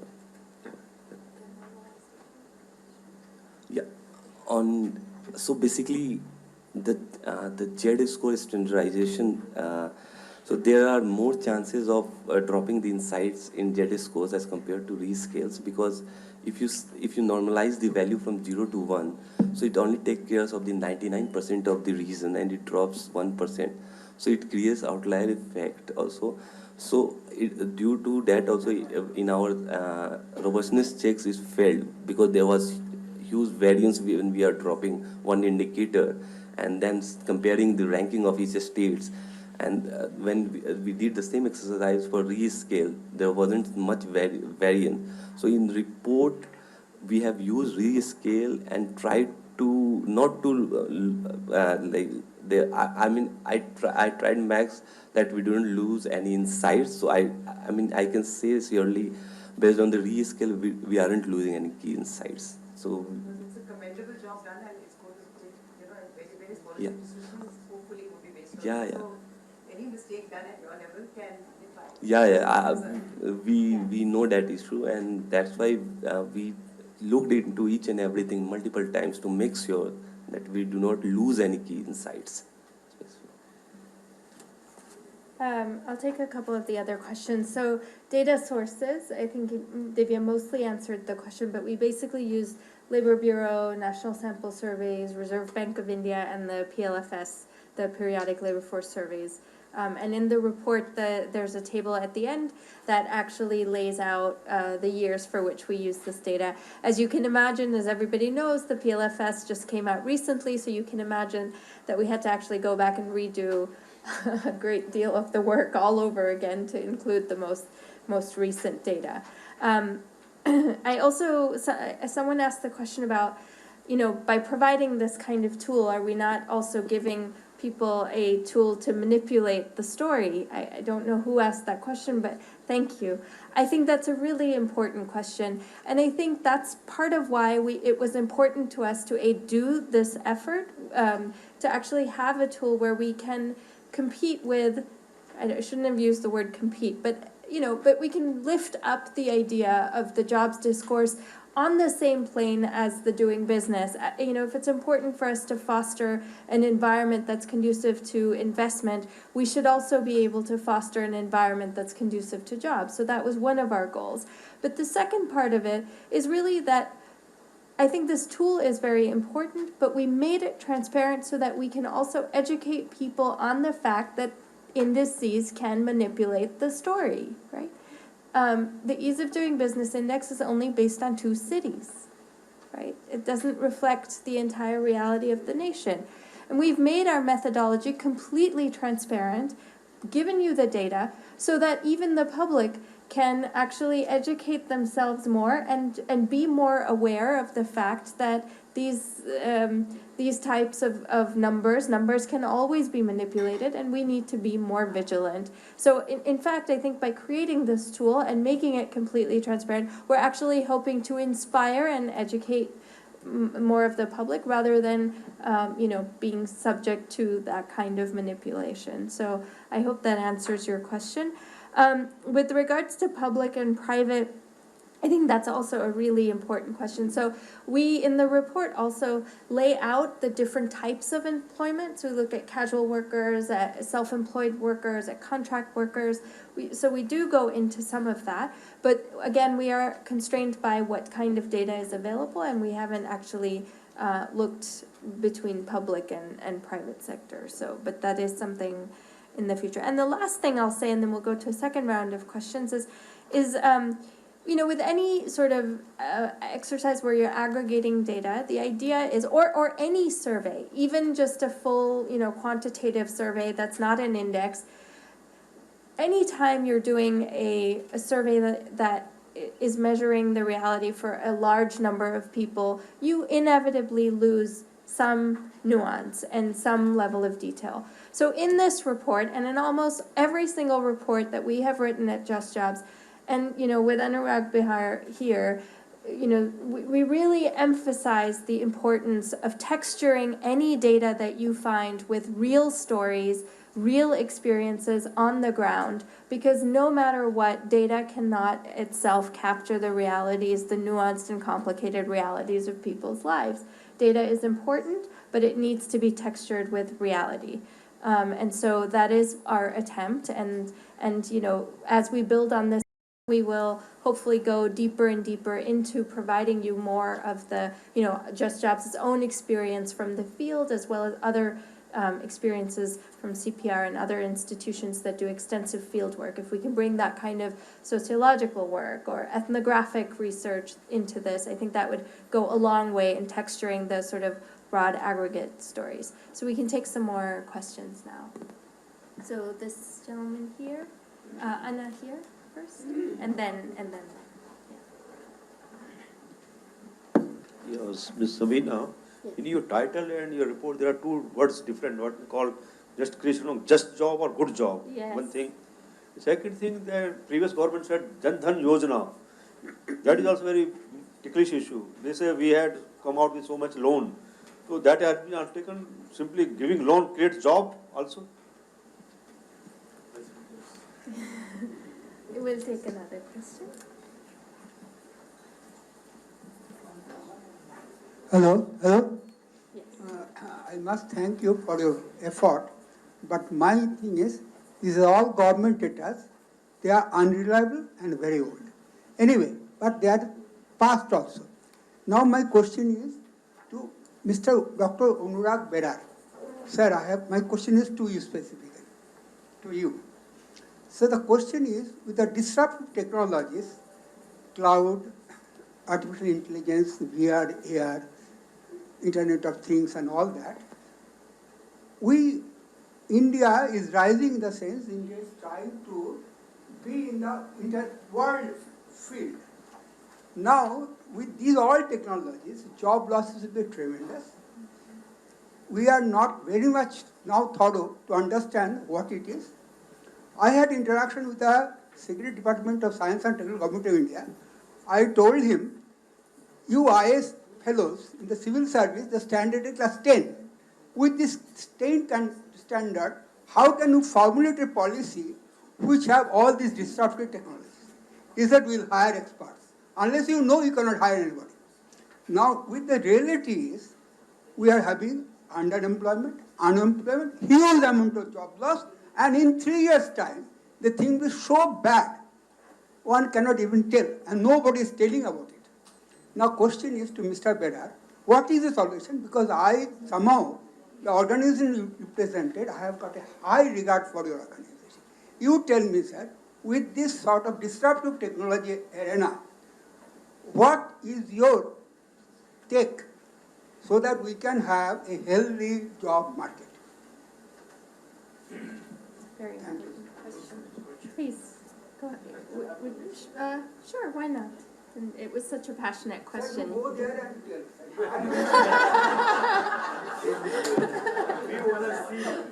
Everybody wants to see you. You should come back up.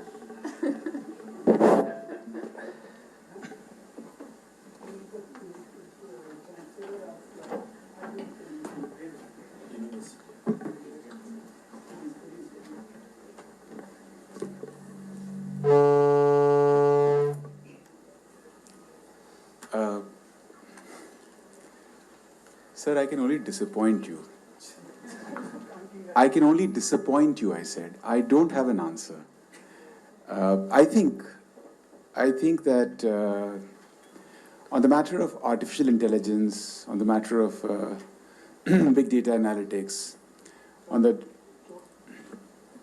these matters that you're talking about, disruptive technologies, right? See, I think even those who are at the cutting edge of this technology, I don't think we understand what is the trajectory. We don't understand it. And therefore, we understand even less what is going to be the impact of it.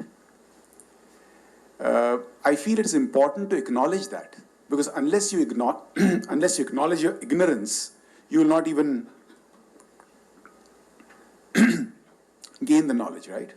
So I think the first thing is, I don't think there is a good understanding of the trajectory of these disruptive technologies, let alone their effect on society and employment. And their effect is not only limited to the matter of employment and livelihoods. We know those effects are far deeper. We know how they are impacting, let's talk about attention spans of children at the school level, right? So I think we are at the cusp of some kind of totally transformational changes, perhaps the kind of industrial revolution changes that happened in the early part of the 19th century, and we don't understand its impact. So I think that's part one. Part two, I also think that the impact of the disruptive technologies on the matter of jobs in the near to mid-term is vastly exaggerated. In the near to mid-term. We don't know what's going to happen 25 years down the line, but I don't see the disruptive technologies having a significant impact on the matter of jobs and livelihood over the next 5 to 10 years. In the third point I want to make is, and the reason I say that, is that I think at this moment there are far bigger problems with the matter of jobs than the matter of disruptive technologies to deal with in our country. So if you think of, let's say, 100 issues that are there with jobs, on the matter of creating just jobs, yes, maybe disruptive technologies has a role to play, but it's perhaps an issue of currently of 73rd importance, right?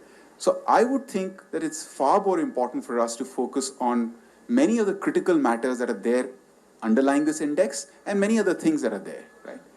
So, I'm sorry, I know I'm associated with one of the largest IT companies in the world. So this is an insider talking to you, and the insider's honest confession is, we don't know, right?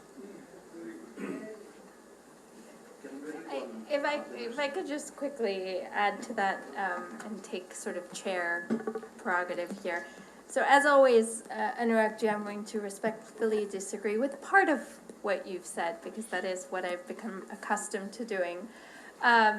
So I agree for the most part, but we've all heard of the sort of future of work campaigns that are, multiple organizations are running with this idea of future of work. I agree completely that we don't know how technology is going to actually disrupt labor markets, and I appreciate the idea that there's a number of, what did you say, 73 factors that are before that we need to address before. Absolutely. What I do think, and I personally find to be very frightening, is that we are starting to see that technology is extremely skill biased. And rather than whether our economies are going to lose jobs or gain jobs, is I think actually a secondary question to the idea that we are already seeing that technology is exacerbating inequities that already exist in our economy. Even people that are using an application to be an Uber driver or an Ola driver or take up platform economy work have to have requisite levels of education. You have to actually be able to read a map, and you have to actually be able to read, have basic skills in order to be able to access these apps and that kind of work. So that's just one example of how technology is extremely skill biased. And if we don't start to really get our basics right, really get our basic education right, we're already not prepared for a technologically driven world. And in the future, I think this situation is going to get even worse.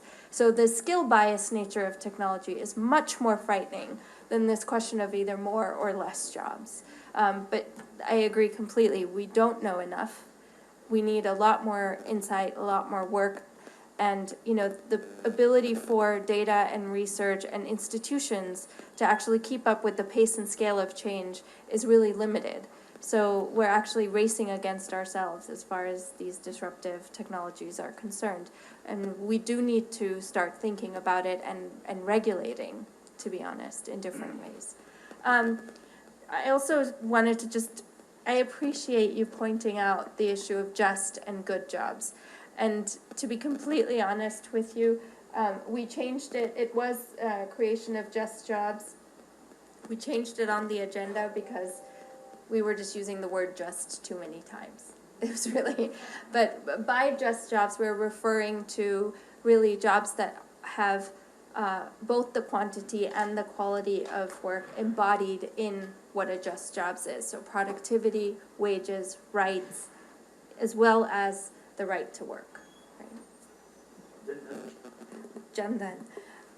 So I mean, my organization has done a lot of work on looking at sort of the importance of fostering small and medium enterprises and helping them grow.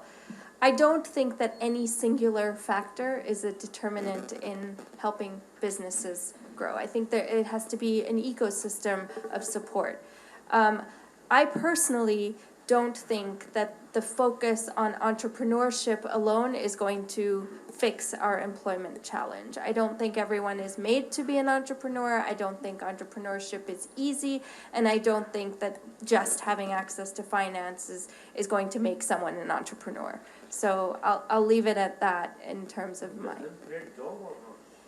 I haven't seen the numbers, so I would have to actually do the assessment, but I don't think that one scheme alone can create jobs or help us to get out of this job problem. It's a wherewithal. Yes. It's a wherewithal. Yes. I have got great respect of Modi ji, Yes. but his job creation, I am totally in a perplexed situation. He understands that big corporates, FIIs, all those fellows will come and they will trickle jobs. It will not. With the modern technology, which Mr. Unurag, I am little deferring on that, it is coming much faster than what you think. Anyway, with those technologies, jobs will vanish. Because I have seen, I am a professional person, I have seen that with these technologies, what 1,000 people are, you cannot 10 people will do the job. So job will not be created the way he thinks. And then what is the way out? Way out is total structural change, right from the nursery to this education, ethics, values, everywhere. every whole country will be in a churning situation, so that we are a different country altogether, as happened in South Korea. This sort of total, what changes is there, including ethics, values, moral, everything. Then only something will come. Otherwise, in 3 years' time, there will be huge upsetness. Total young people will be totally frustrated, and there will be huge problem everywhere, which nobody can stop it. Yes, thank you very much. I think it's, so I think there's a lot of people with, if we could, yes, thank you. Firstly, Sabina and the Just Jobs Network, thank you very much. This is a very, very useful, and as a practitioner on the ground, I think this will be useful. But I want to suggest a next project for you that would be equally useful along with this, is a sectoral index. Along with these weightages, I think it would be very useful to see which sectors are producing what kind of jobs, have more or less participation from women, and what are the reasons. And I also second your suggestion that this needs to be textured with qualitative information.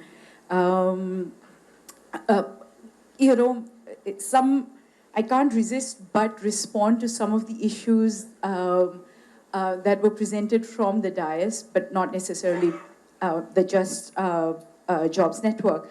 Mr. Chinoy, if I could, just direct this to you.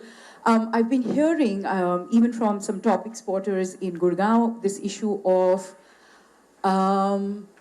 hostels for the working people, especially for the working women. It's there in some of the, at least in the Haryana government's policy pronouncements, it's there.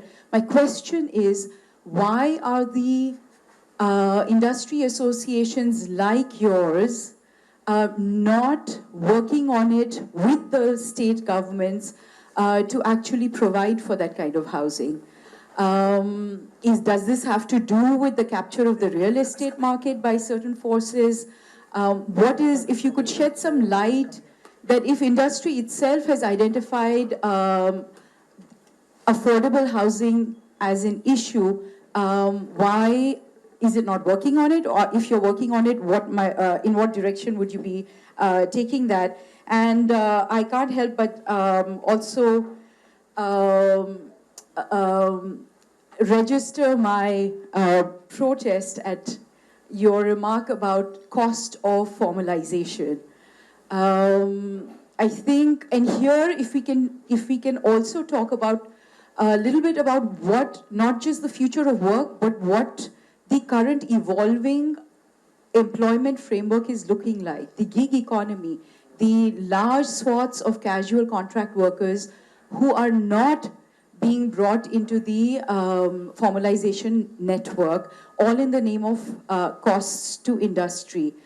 Given the fact that benefits are no longer, a benefits framework continues to be linked to employment, and yet a lot of our workers are falling out of the benefits network, net, is it possible to think of a framework where industry contributes along with the government and some amount by the workers to create, as Sabina was saying, a universal system of benefits? What would your thoughts be on this? Because these are the real issues that would texture some of the data that is being provided by this index. Thank you. Sure. So thank you for that two questions. I think second one was very easy. It's not an industry protest. I just said that today's millennium worker does not take into account what is saved for him for the future. He wants money in hand. So if you're doing a C2C kind of thing, for him it's not important, right? He wants money in hand to be able to spend. And second, pension, EPF, ESI and all are things that you contribute to. That's not the cost that I was referring to. The cost of adhering to regulation when you have to constantly report. If a subway person has to file 22 reports only to the labor inspector, then that's a huge cost. So we need to actually understand how we simplify this and go forward. I think on worker housing, there are three challenges. One is land, right? So if there's no land available and the state governments have the land, and in land then you have two other issues, right? You have an issue of change of utilization of land. So if you have an industrial estate, you can't build worker housing there, right? So, you're actually defeating the whole purpose of being able to get a worker to stay close to the place of work so they don't have to travel, etc. The second issue the states are finding, how do you make it a viable model, right? And actually Delhi has demonstrated the viable model. But then again, it is landing into an environmental issue and a traffic issue. If you look at the recent government housing projects in Sarojini Nagar and near Ames and all of that, they have found a very sustainable model where NBCC has actually built it, and you have given the bottom three things for commercial and other use, and the government people are using the housing on top, and NBCC has to maintain it. That's a great model to replicate all over the country. But then land use changes, location, how do you, get onto it? There are many companies who do it. You want to go, just go to Nalli. Nalli's got worker housing behind the South Extension thing. You go to Swagat, there are a lot of people who have done it, but that's all small scale. That's their own initiative. But you need this in a large scale across the country in a sustainable manner to make a difference. And I think that's the real challenge. It's not a real estate play. We need to actually allow a lot of things to happen there. And then, again, who bears the cost for unutilized accommodation, for how to that? You need to create a market for it. And I think it's very, very possible. If you look at Bangladesh, for example, the ease of doing business, Bangladesh is ranked lower than India, but their textile or apparel industry is, far ahead of India's. But they have addressed worker housing, they have addressed the wage issue, and they've done it in a different manner. Mr. Can I, like Noida, it is a total industrial act they have brought it, Noida. But it was not a housing, but subsequently housing is a major industry in Noida than regular industry. They brought Noida under Act 76 Industrial Act, and they were not giving housing to other people, but now it is more of housing projects in Noida than real industry. So I think your point is very valid. States are trying to find a solution to it, but unless we address that, we won't be able to increase workforce participation rates. Migration challenges would be there. So I think there are different issues. You have to create the ecosystem. I think this word of ecosystem was actually used very many times from the dais. If we could get a microphone to Ravinder, please. Here first. So a couple of small questions. One is, around this platform economy business, but I had a question that we could be making a conceptual distinction between job and work today. We might necessarily need to make that distinction. Jobs may not be created, but some kind of work is there. And the platform economy type of work is a very, good illustration of that. So I was wondering if this counting of jobs, your index and the government data collection, how does that take it into account? And also that people are not maybe doing just one type of work, but multiple types of work in terms of gaining their livelihood. So this complexity that is entering the work world, where you don't have a job, but you have some kind of work. So I was wondering, how one thinks about that when one is constructing an index. And the second question that I wanted to ask. Ravinder, would you mind if we came back to the questions again? Thank you so much. Thank you. So our Honorable Shri Amitabh Kant has joined us. He is the Chief Executive Officer of Niti Aayog. And sir, I hope you enjoyed your yoga session this morning. I understand that is what held you up. So we're very happy to have you here. We've had a very vibrant discussion this morning to launch the Just Jobs state-level index for India. And I would like to officially present you with a copy. Thank you very much. And, Thank you. and maybe we can have another, yes, Sure. another picture. Come, please.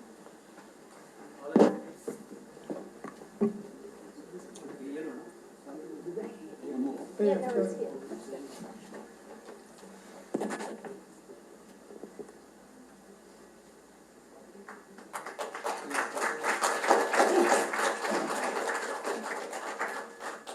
Thank you very much.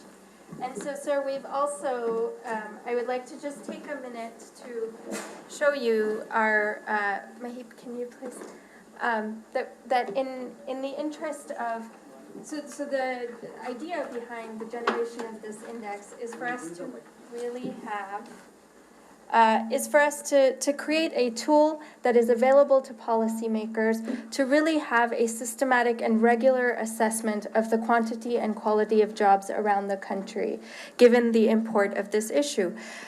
We have actually wanted to create a tool that is also completely transparent. As we know, indices are often the subject of criticism because they aggregate data in ways that can reflect subjective priorities.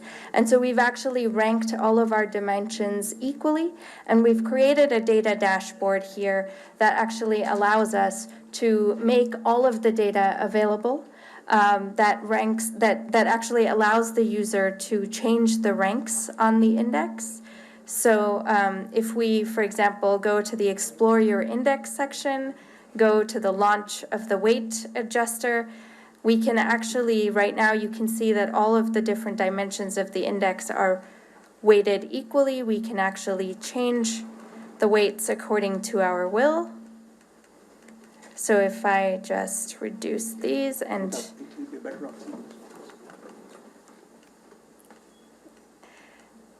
then if I update the chart accordingly, as you can see, it actually changes the entire rankings on the index.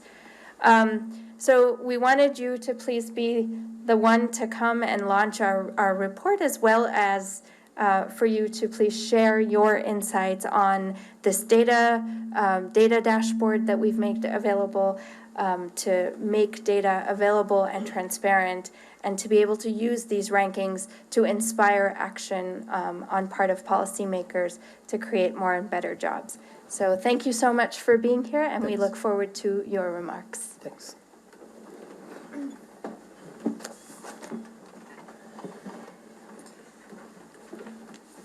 Let me, Sabina, Anurag Bihar, Dilip, Mr. Mukhopadhyay, distinguished guests, ladies and gentlemen. Let me first say that I'm really delighted that there is a Just Jobs Index, and the Just Jobs Network, the Center for Policy Research, and Azim Premji University have all collaborated together to bring out this data-driven approach. I'm a great believer in this, and my belief is that once you put out data in public domain and people come to know, it makes a huge amount of difference. When I was Secretary DIPP, we started ranking states on ease of doing business. And this was again a data-driven approach. And the first year we did this, Gujarat came number 1. The next year we did it, Andhra came number 1. And the third year we did it, Telangana beat both Andhra and Gujarat. But the good thing was that Chhattisgarh and Jharkhand, which were in the eastern part of India, did extremely well, and they came 4th and 5th. And if you could radically transform through data and through competition, if you could radically transform the eastern part of India, it would make a huge, huge difference. we are also doing this aspirational district program where we are working with about 115 districts, the most backward districts of India, and across 49 indicators on education, health, nutrition. We make the states compete only on data, real-time monitoring of data, and we put this out in public domain. So every collector, when I was a collector, there was no data available on any of those indicators. We had data which was 5 years, 6 years, behind time, so we never knew how the district was performing then. Now that we are putting this out in public domain on each one of these data points, and all these districts are competing with each other, it's making a huge difference. And our challenge to these districts is that it's not about money, but it's about good governance, it's about putting teachers, it's about putting doctors, it's about creating a sense of motivation. We're seeing a huge difference, and our view is that it's possible to turn around and make these districts amongst the best performing districts in the states on each indicator, because they know what is the gap between the best performing district in the state and their performance and the best performing district in India. So there's a huge challenge for all these collectors and their entire team, and therefore nothing like putting out data on a real-time basis out, and best is if you could do this approach to measure the quality of good jobs in public domain. So I think this report on the state level Just Jobs Index for India, as it is pointed out, the dream of India with more productive jobs, economic mobility, and the opportunity for all, and particularly the youth, to realize their aspirations requires truly a strong labor market. And India, with its very immense talent, the spirit of innovation, and of making the best use of available resources, has always had the potential to achieve this. And the state level Just Jobs Index makes a very significant breakthrough in its attempt to measure both the quality and the quantity of job, as it greatly broadens the discourse on employment beyond the incomplete metric of just unemployment. In recent years, in India, we've taken several steps to strengthen the economy, enhance opportunities for youth and the working citizens, as well as create the environment in which businesses can function with ease. And a huge focus has been laid on ease of doing business. We've also focused on improving data on employment and livelihood, stressing the availability of high-frequency data and greater use of technology in data collection.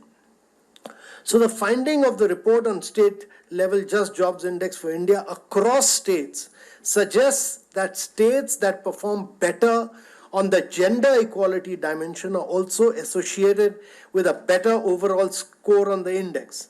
Measures that promote fair and equal participation of both men and women in the economy undoubtedly lead to better growth and prosperity.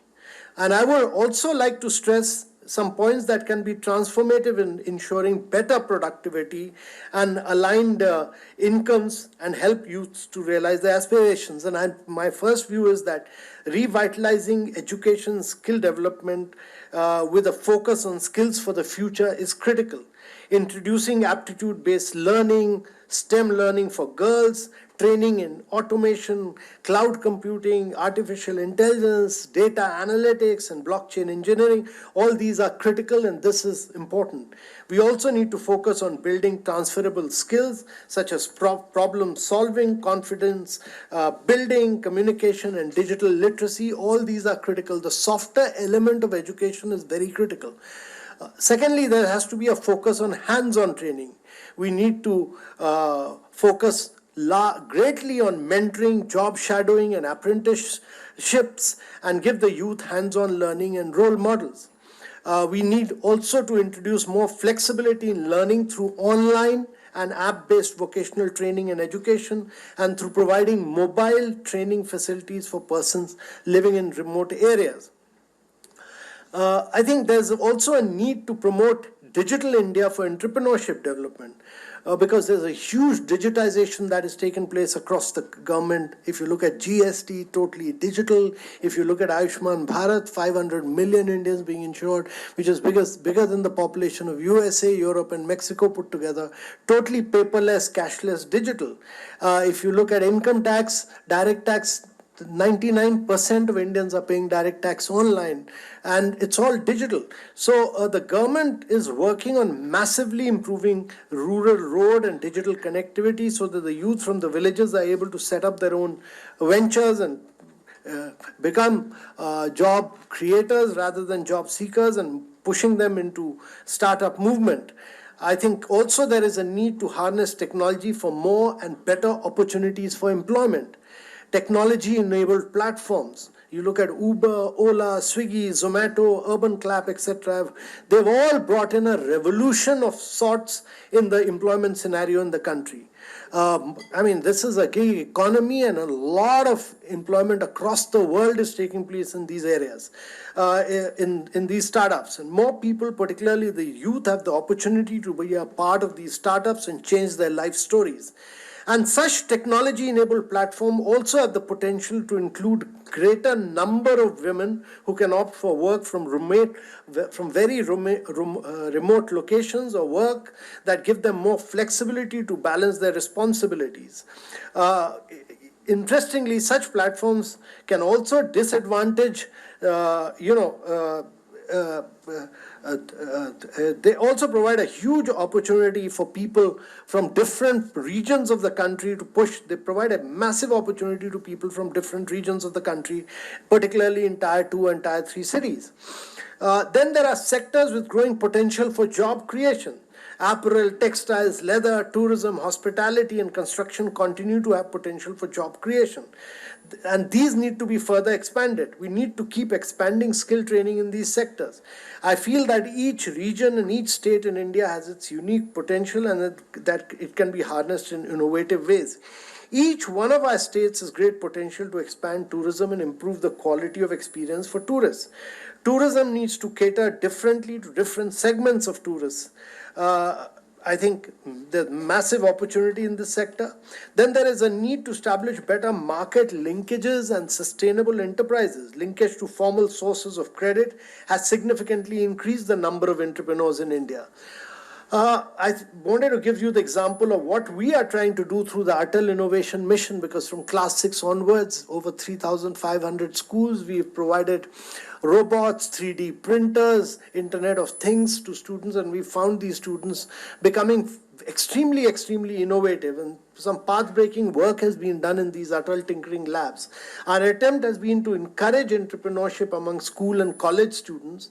Our women and SHGs are already doing great work in running enterprises that are focused on minimizing waste and in making the most of resources. Technology needs to be tapped, and innovation can go a long way in helping many of these, particularly the women cooperatives, to do great business and have sustainable enterprises.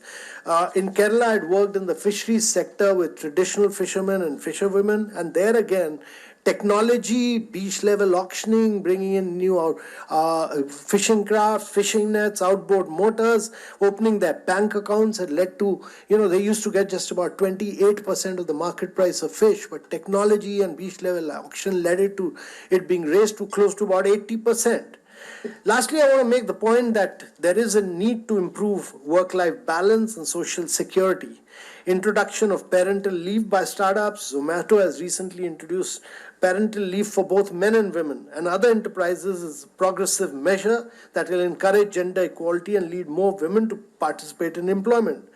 The Pradhan Mantri Rozgar Protsaan Yojana, where the government now contributes the entire 12% of employers' contribution towards employees' pension scheme and employees' provident fund to all eligible new employees for a period of 3 years in all sectors, has also led to increased access to social security benefits of the organized sector for more than 1 crore workers. I think such measures and others that provide social protection to working individuals can play a transformative role in improving working opportunities and improving the way individuals experience work and employment. My view is that this is a unique initiative, the Just Job Network, which developing a state just job index is a very, very comprehensive and a very data-driven tool to measure both the quality and quantity of job.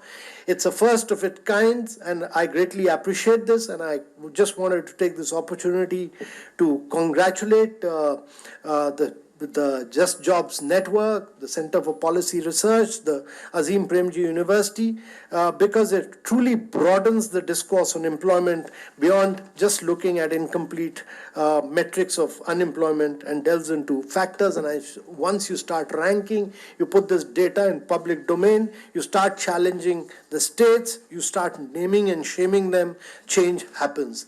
The best way is, there's nothing better than putting data in public domain. And I think once we need to publicize this in a big way, and once that happens, I'm sure states will act, and states will act fast to improve the quality of jobs in their states. Thank you very much. My congratulations.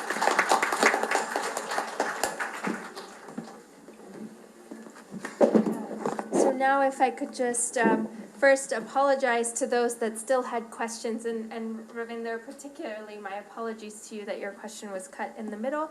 Unfortunately, we have run out of time, and I look forward to talking with you more about your questions at the break.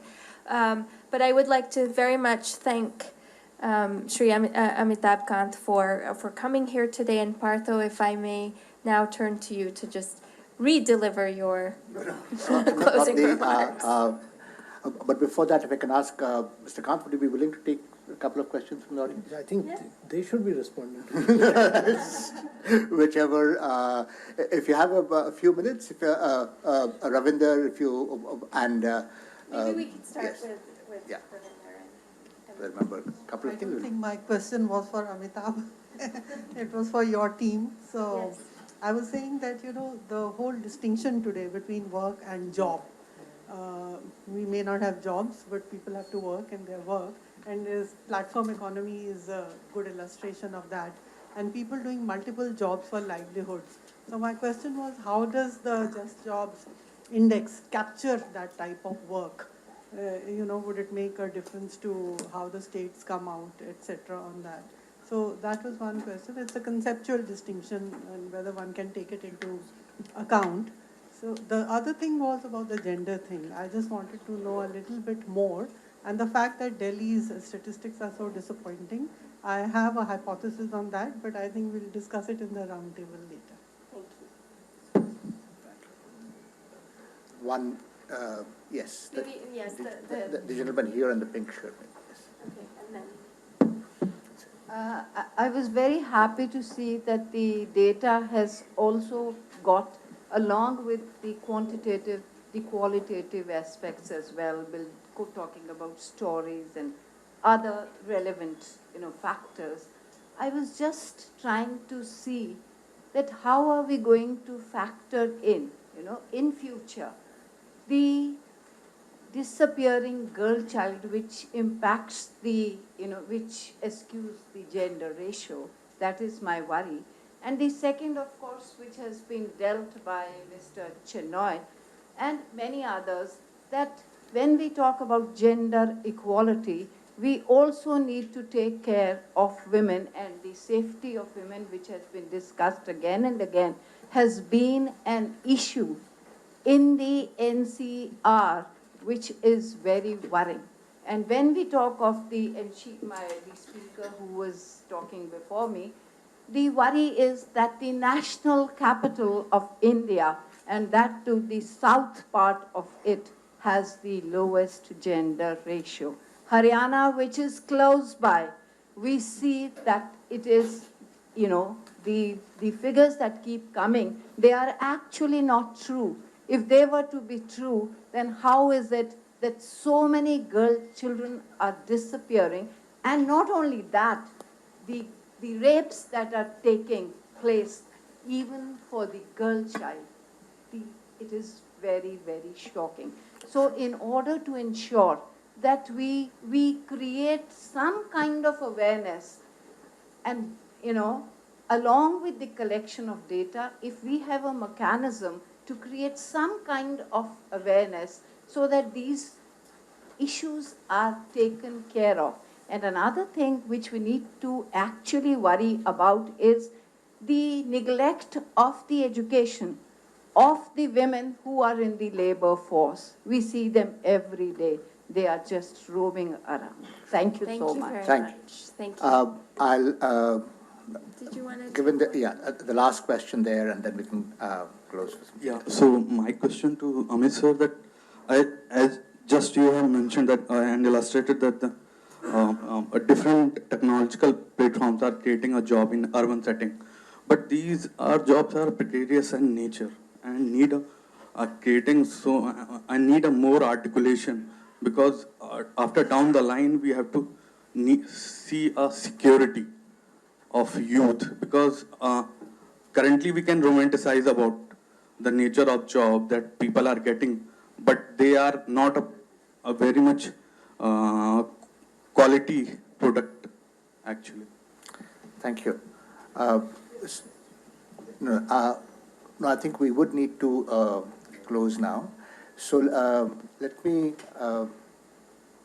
just begin by the three kinds of issues that came up. I think the issues of gender came up, the issue of technology came up, and of course, as Mr. Kant mentioned, the three issues that I think highlighted some of the issues that came through is transparency, that he says was essentially, if you have sunlight on data, it's essentially going to bring change.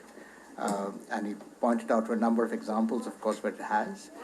And I'm sorry. And secondly, there would be issues relating to the nature of education, and Anurag was talking about that, about how you need to go beyond the kind of education you're talking through, and your example of AIM, which is currently a pilot, I think is a very impressive example. The question to see is how we can scale that up more and more to public schools, and what kind of mechanisms can we have to have more people in public schools get that kind of issue. And third, the issue that I think was brought about was the issue of the digital platform, and we have heard over the election a lot of angst and anger about the use of WhatsApp and other such fake news kind of structures from all sides. But it also can be an extremely positive force for change. And the ability of the same outreach that was used to generate political momentum and organization could also be used to spread the word about entrepreneurship, teach new skills, which is what I think Mr. Kant was pointing to. And yes, I mean, as you said rightly, I remember one of the new investors in Zomato, which essentially grew from about 1,500 employees to about almost 100,000 employees over the course of last year, say that, look, this is a high technology platform, but the jobs that we are creating among Zomato partners is relatively low-skilled jobs. But the other thing that I think has come about there, as Mr. Kant has mentioned, is the ability of technology and schemes such as this contribution of Provident Fund by the government to create that social net even for people who are, and reduce that degree of precarity. And that is, and engaging with that conversation, I think, would be something that we need to do a lot of work going forward. So thank you so much, Mr. Kant, for making the time. And it was really nice of you that after that thing, you really did make the time to make for us to come through. Very much appreciate that. And we look forward to working with you and taking this index forward. Thank you. Thank you so much.